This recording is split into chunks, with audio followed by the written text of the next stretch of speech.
राम दोस्तों, आप सभी लोगों को। तो आज मैं आप लोगों को बाल काटने के कुछ प्रसंग सुनाऊंगी। तो जो मैंने पार्ट 1 में आप लोगों को दिखाया था, उसके नेक्स्ट में आप लोगों को उसके नेक्स्ट का प्रसंग आप लोगों के साथ लाऊंगी। तो सबसे पार्ट 1 में यही था कि मतलब सभी लोगों को प्रणाम करना चाहिए, जैसे शंकर जी, पार्वती हो गया और श्री रामचंद्र जी हो गए, हनुमान जी हो गए, सभी की मैं वंदना करता हूँ और सभी को मैं प्रणाम करता हूँ। सबसे पहले यही था। और दूसरी बात मुख्य ये थी कि उसमें श्री गणेश जी को भी प्रणाम किया गया था।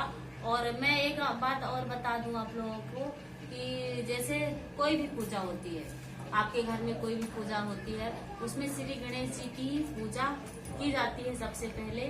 तो इसमें भी यही है, बालकांड में जैसे स्टार्ट ही आप रामायण करते हैं, उसमें सभी को सबसे पहले प्रणाम करते हैं। और मुख्य बात यही है कि सबसे पहले गौरी गणेश को याद किया जाता है, जो शंकर जी और पार्वती के पुत्र थे गणेश जी, मतलब हाथी के मुख वाले बोला जाए तो उनको सबसे पहले प्रणाम करते हैं। उसके बाद भी सभी कार्य स्टार्ट करते हैं। यानी कि जब भी आप पूजा करते हैं तो सबसे पहले गणेश जी को, हमने पहले भी यानी भोलेनाथ की वीडियो डाले होंगे तो आप लोगों को बता सकते हैं कि ये हमारा बाबू बोलो जय श्री राम बाबू।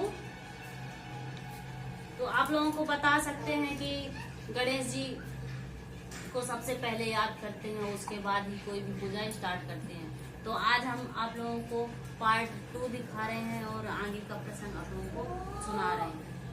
जथा सु अंजन अंजी द्रग साधक सिद्ध सुजान, कौतुक देखत शैल वन भूतल भूरि निधान।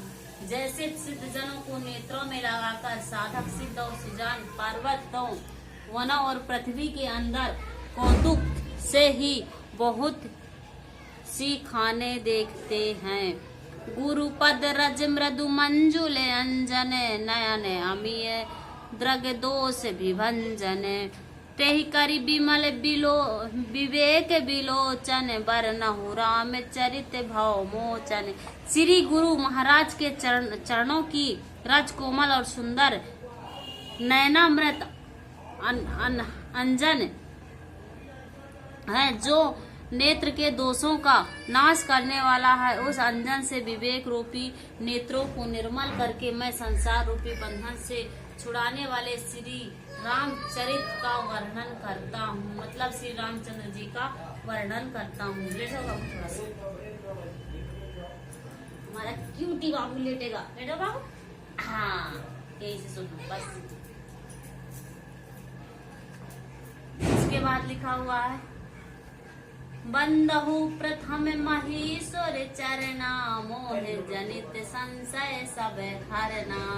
सुजन समाज सकल गुण खानी, करहु प्रणाम सप्रेम सुबानी। पहले पृथ्वी के देवता ब्रह्मांडों के चरणों की वंदना करता हूँ, जो अज्ञान से उत्पन्न सब संदेहों को हरने वाले हैं। फिर गुणों की खान संत समाज को प्रेम सहित सुंदर वाणी से प्रणाम करता हूँ। यानी पृथ्वी के जितने भी देवता हैं उनको मैं सबसे पहले उनकी वंदना करता हूँ। उसके बाद अज्ञान से उत्पन्न संदेहों को हरने वाले गुणों की खान यानी संत समाज को प्रेम सहित सुंदर वाणी से मैं सबको प्रणाम करता हूँ। साधु चरित शुभ चरित कपासु, निरस विषाद गुणमय फल जासु। जो सही दुख परिछिद्र दुरावा, वंदनीय जेहि जग जस पावा। संतों का चरित्र कपास के चरित्र के समान शुभ है, जिसका फल निरस विशद और गुणमय होता है। कपास की डोरी निरस होती है, संत चरित्र में भी विषया शक्ति नहीं है, इससे वह भी नीरस है। कपास उज्जवल होता है, संत का हृदय भी अज्ञान और पाप रूपी अंधकार से रहित होता है, इसलिए वह विषाद है। और कपास में गुण होते हैं। इसी प्रकार संत का चरित्र भी सदा गुणों का भंडार होता है। जैसे कपास में बहुत सारे कपास को शुभ माना जाता है, उसी तरह सद्गुण जो संत होते हैं उनके पास भी सद्गुणों का भंडार होता है, इसलिए वह गुणमय है। जैसे कपास का धागा सुई के लिए हुए छेद को अपना तन देकर ढक देता है, अथवा कपास जैसे लोड़े जाने, काटे जाने और बुने जाने का कष्ट सहकर भी वस्त्र के रूप में वर्णित होकर दूसरों के गोपनीय स्नानों को ढकता है, उसी प्रकार संत स्वयं दुख सहकर दूसरों के छिद्रों को ढकता है, जिसके कारण उसमें जगत में वंदनीय यश प्राप्त करता है। यानी कि जो कपास होता है, कपास बोला जाए तो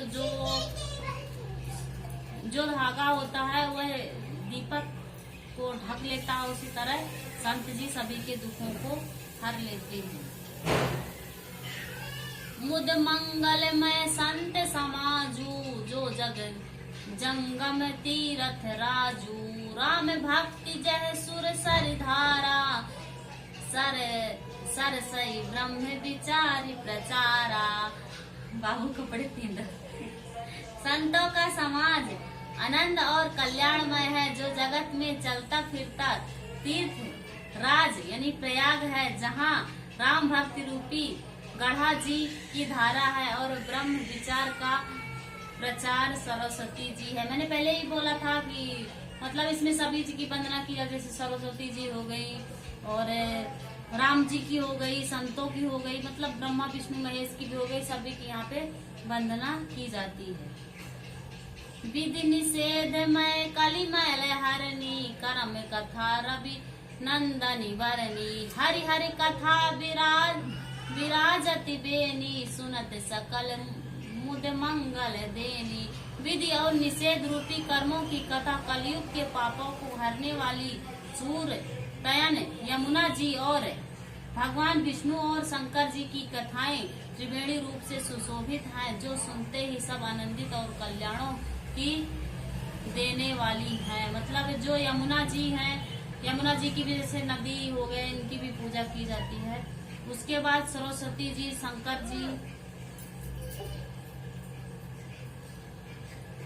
बट विश्वास अचल निज धर्मा, तीर्थ राज समाज सुकर्मा, सब ही सुलभ सब दिन सब देशा, सेवत सदर समन कलेसा।